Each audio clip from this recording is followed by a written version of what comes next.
1 week before Japan took its hit with the earthquakes, the government went in on the food industry and basically pulled out about 6 months, at least 6 months, worth of production of food, of the emergency type of food. Now, why is that? Why is that going on? And so there again, that's where the confusion came in. With people, I made comments on my web page. I never ever said on my web page that Mountain House had government contracts. I never would say that because Mountain House never does have contracts with the government. But the companies that do not talk about them. And any talk show host out there who provides misinformation to the public has absolutely no idea what they are talking about. Anybody with a government contract to supply emergency food to the government is also under gag orders, so they can't talk about it. They cannot talk about it, nor would they, because it would also be a national security issue, because a lot of this food is being used for the military. So get a brain out there, some of you talk show hosts, and start to understand that you don't know what you're talking about. Okay, enough of that. And as all this is going on, I see that Obama, the President of the United States, is predicting basketball scores. So it's good to know our President is very busy these days. Okay, talking about radiation as it will start getting to the United States, one of the things I wanted to explain briefly on the show is how the jet streams work. Japan, of course, is spewing radiation. This goes into the air and it hooks onto dust particles in the air. The radiation typically rides on dust. It's called fallout, or it gets into some other medium to be carried. It goes and then it gets up into the jet stream and it can be carried. So I wanted to explain how the jet stream works so that people understand this and understand the potential for any of this coming to the United States. Of course, there are the parts of the nuclear power plants, including the cooling rods, that have blown into the ocean. Now, the cooling rods are in the cooling part of the heavy water that are in the nuclear reactor cooling units. They dip down and they basically absorb neutrons. That's their job. And so also they are in the mix of the nuclear reactive parts. So the rods are not something that you want to let go and let out, just like the nuclear waste from the power plant. But this is when the power plants blow, all of this material potentially is blown up into the atmosphere. Okay, what happens to it at that point? Most of it settles down in a very short order in the surrounding area, but then it moves into clouds and up into the atmosphere, where it can move up fairly high in the atmosphere and get into the jet stream.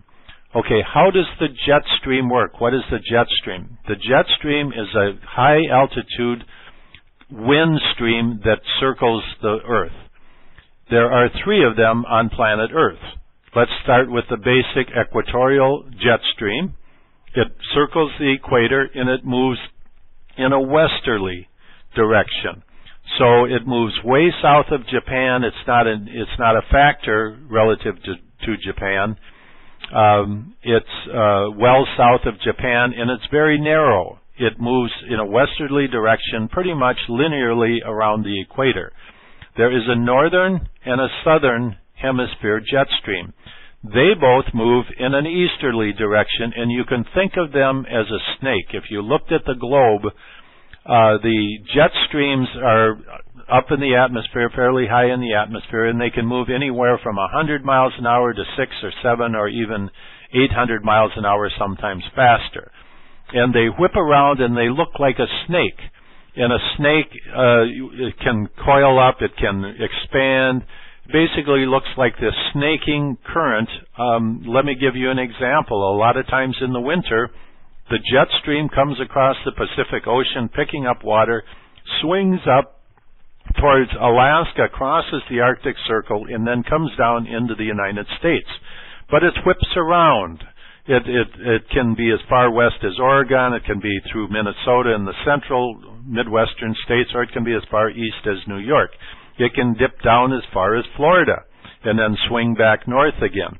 In the cusps between where this jet stream swings north and then swings back south, that's where the high cells typically sit. The high cells, which typically give you clear air, warm, clear skies, I should say, and then where the jet stream dips to the south and then moves to the north,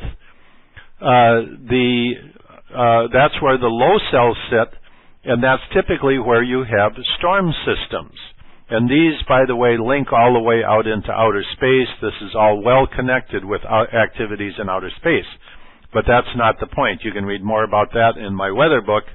So at any rate, what does this have to do with Japan? Well, Japan is a northern climate continent. It's a mini continent, or giant island, if you will. And the jet stream, when it passes over, might be coming from the north, it might be coming from the south, it might be coming from the west. It depends on this snaking jet stream. But as this radioactive fallout is picked up and drawn into the atmosphere, it will follow that jet stream, slowly dropping out and working its way into weather systems that cover the Pacific and cover literally all of the United States. This past week, somebody told me that someone was saying that all of this radioactive fallout is going to go to Oklahoma. That is patently false. Everybody is going to get their share of it, on probably over time an equal basis. How much will there be? Well, the problem with bomb-grade plutonium and other types of radioactive materials that are related to these reactors, you have a problem. There are very small trace amounts of this radioactive material. It is very dangerous. It's very dangerous. And so the bottom line is the world is in a very bad situation. I attended a international meeting a number of years ago, and there was a group of scientists there who were saying that the calculations that the government was using to justify a large-scale nuclear bombing or even a small-scale nuclear bombing in the Mideast, that it was not justified. For a long time it was believed that if you just dropped one nuclear bomb or two nuclear bombs, say that was necessary for a war in the Mideast according to government plans or whatever, that those bombs would only affect the local area. These scientists showed that that was not correct, that the explosions would take radioactive dust up into the atmosphere, that this dust would continue to circle the Earth, and it would cause problems for the entire world, including potential global cooling. So, and not to mention the radiation. So at any rate, the point is that relatively small nuclear events can have an effect.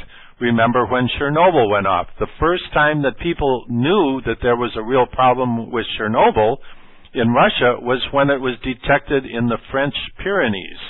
By a station there was detecting the purity of air, and they're going, where is all... Well, let me back up a little bit. The Chernobyl was an incident, and also Russia lies in this easterly moving jet stream. So the bulk of pollution from the meltdown at Chernobyl went easterly.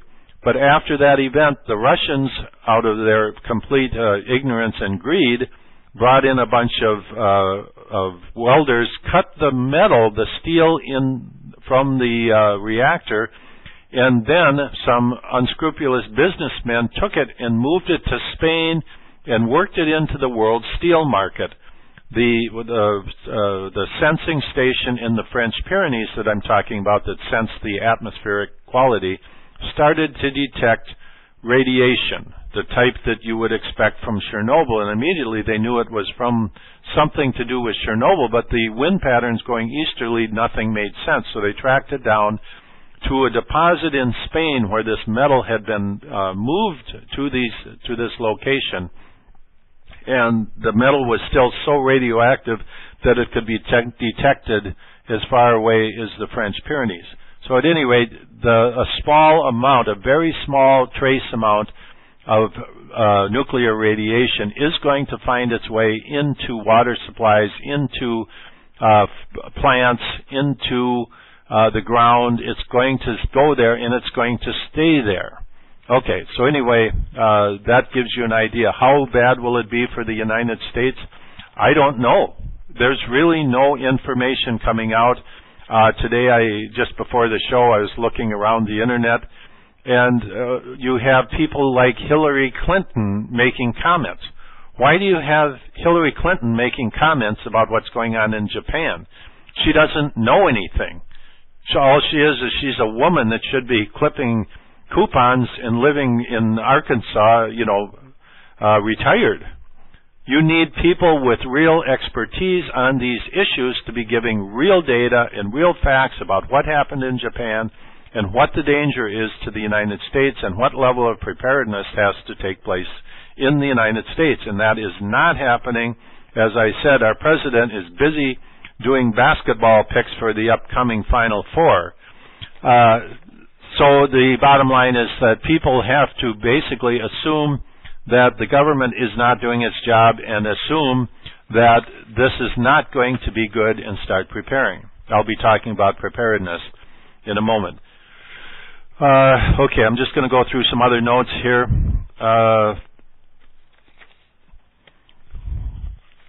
Okay,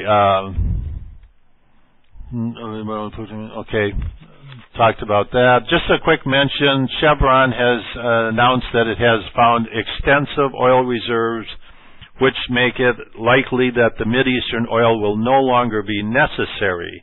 But these, once again, are deep wells.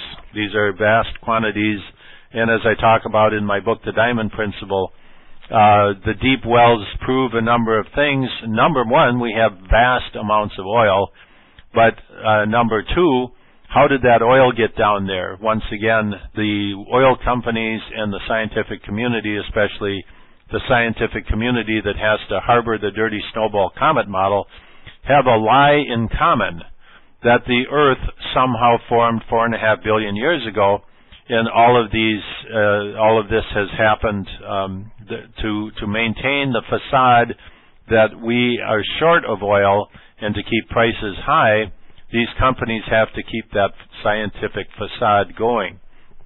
Okay, let me see. I talked about that. None of the planners in the Japanese in the nuclear power industry believed that this type of event could happen.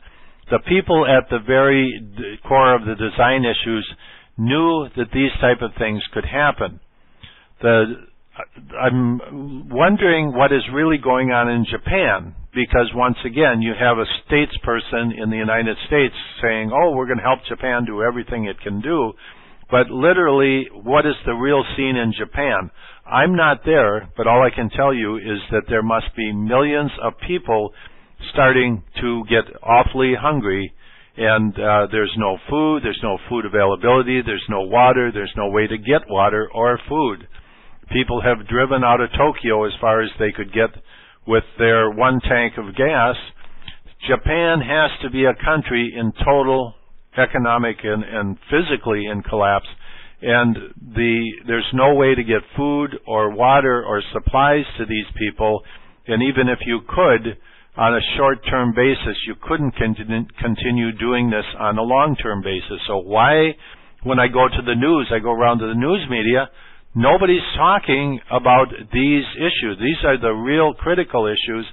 And there's why do we have a aircraft carrier moving around offshore? That's great, but it's not going to help the situation. Tens of millions of people, Tokyo, the largest city in the world, with no supplies, with no ability to take care of itself now or in the future.